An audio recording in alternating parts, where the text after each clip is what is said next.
L'hiver était arrivé, mais nous ne sentions pas le froid. Le feu brûlait jour et nuit. Des bûches énormes, préparées depuis l'été, et autour d'elles des grignons. Nous ne sortions que pour aller chercher de l'eau à la fontaine. Un jour, c'était un vendredi, ma mère était restée à la maison, car le vendredi, dans sa religion, est destiné à la prière. J'étais petite avec d'autres jeunes filles à la fontaine. J'en revins les mains gelées.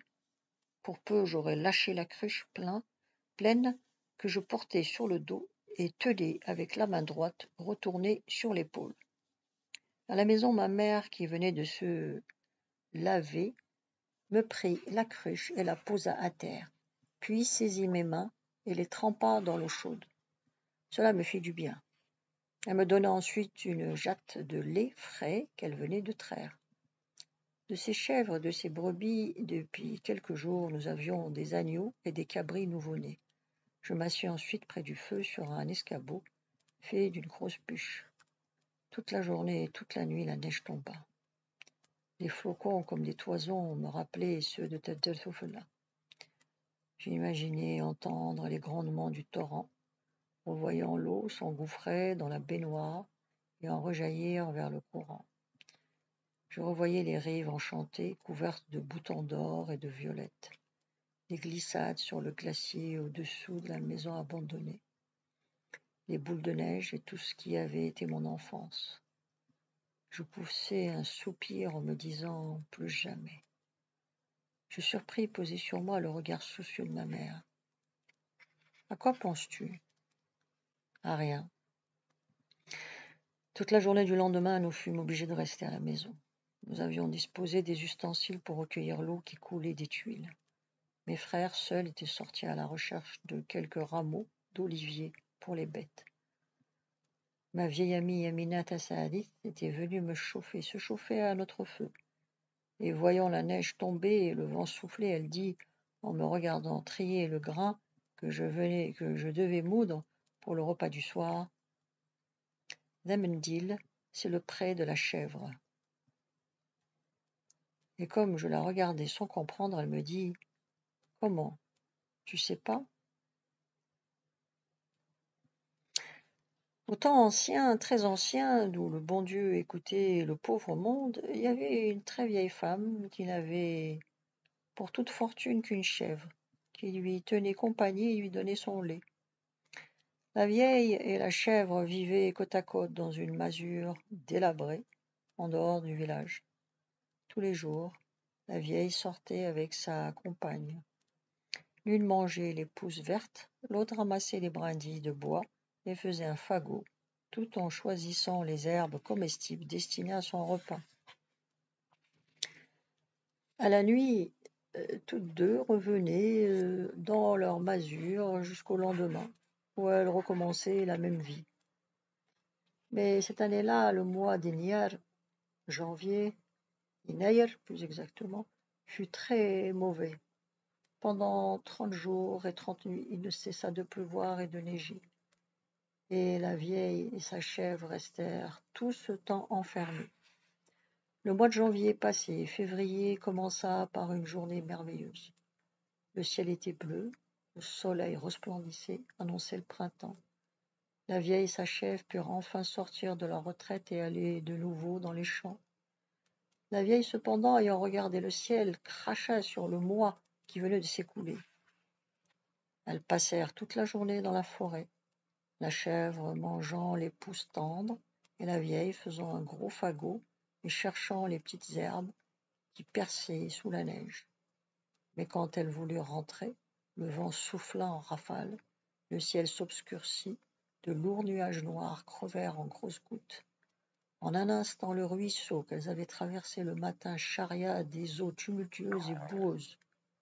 Et quand elles voulurent repasser pour rentrer à leur masure, elles furent emportées par le courant. Ce n'est que quelques jours plus tard, on retrouva leur corps au bord de la rivière. Janvier, que la vieille avait outragé en lui crachant dessus, était allé trouver son successeur Février.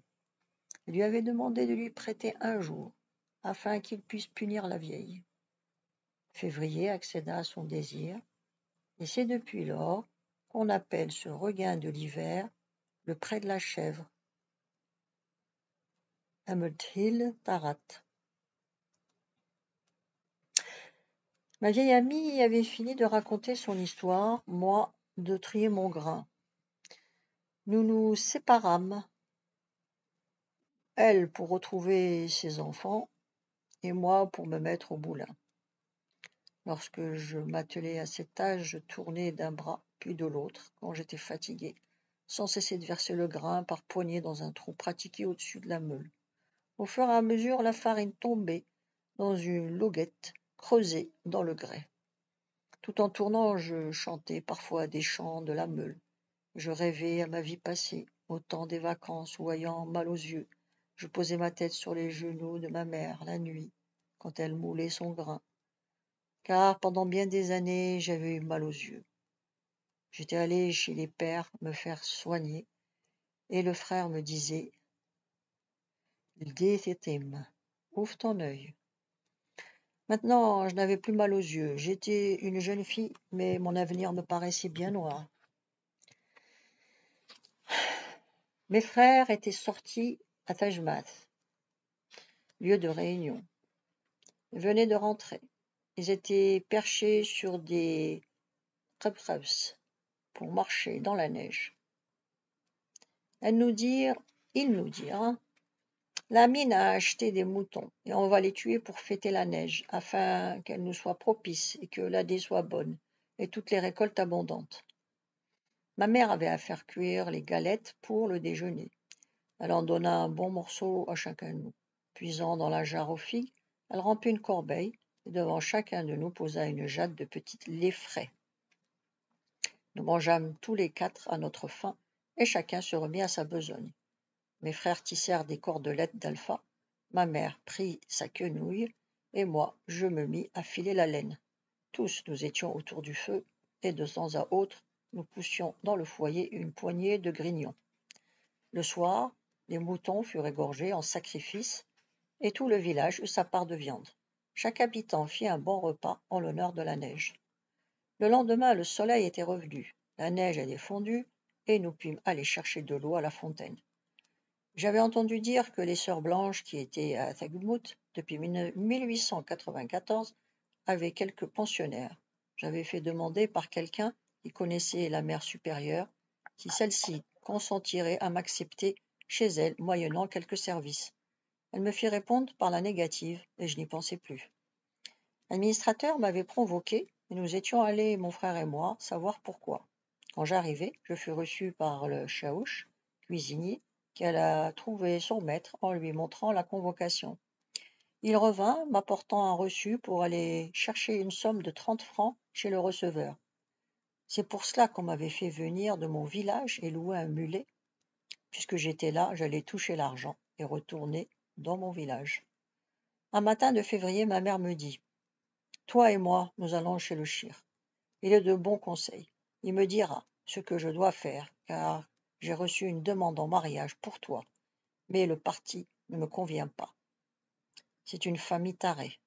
Je vais consulter le shir et sa femme, la Layamina. » Nous partîmes à pied, car ce n'était pas bien loin. Nous avions laissé la garde de la maison et du bétail à mes frères. Le ciel était bleu, il ne faisait ni froid ni chaud. Les oiseaux chantaient dans les buissons, les arbres bourgeonnaient, et on sentait déjà l'approche du printemps. Les peu de fleurs étaient écloses, sauf des violettes au bord de la rivière. Il était environ midi quand nous arrivâmes au village du shir. Il habitait seul avec sa famille dans une grande maison entourée de figuiers et de haies de cactus. L'épouse du shir, une femme d'une 50aine d'années, nous souhaita la bienvenue.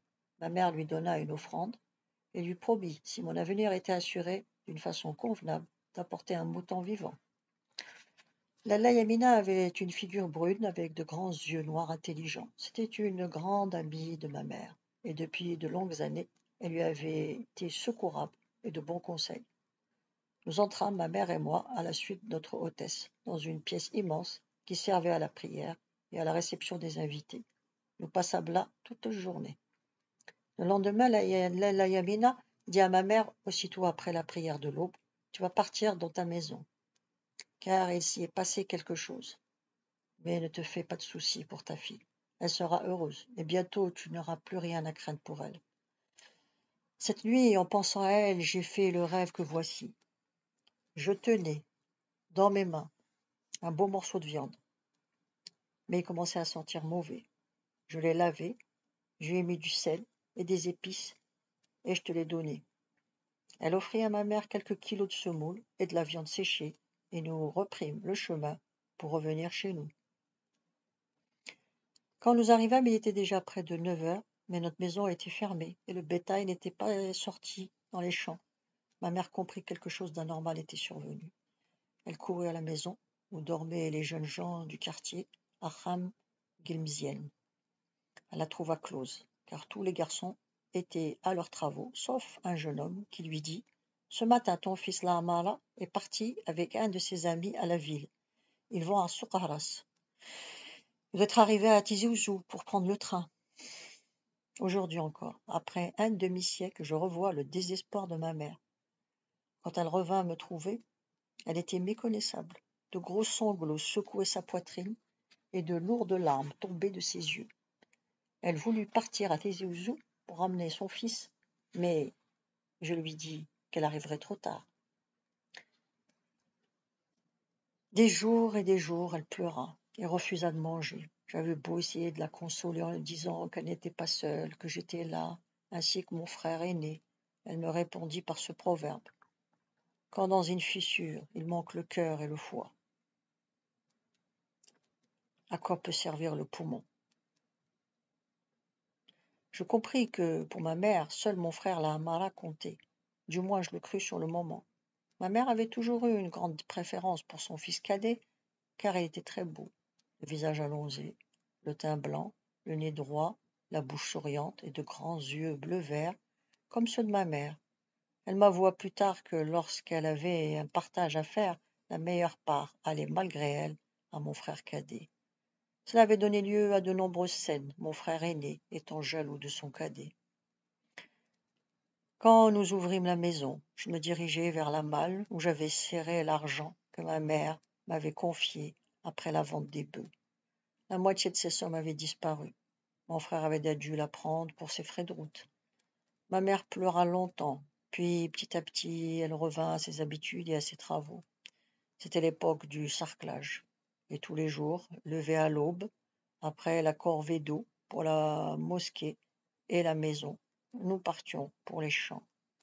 À l'aide d'une toute petite pioche, nous bignions chaque plant et nous arrachions toutes les mauvaises herbes. Nous emportions notre déjeuner et notre goûter, galettes et figues sèches. Le soir, nous rentrions fatigués, mais heureux de ces belles journées en plein air. La suite demain. Vous pouvez vous abonner.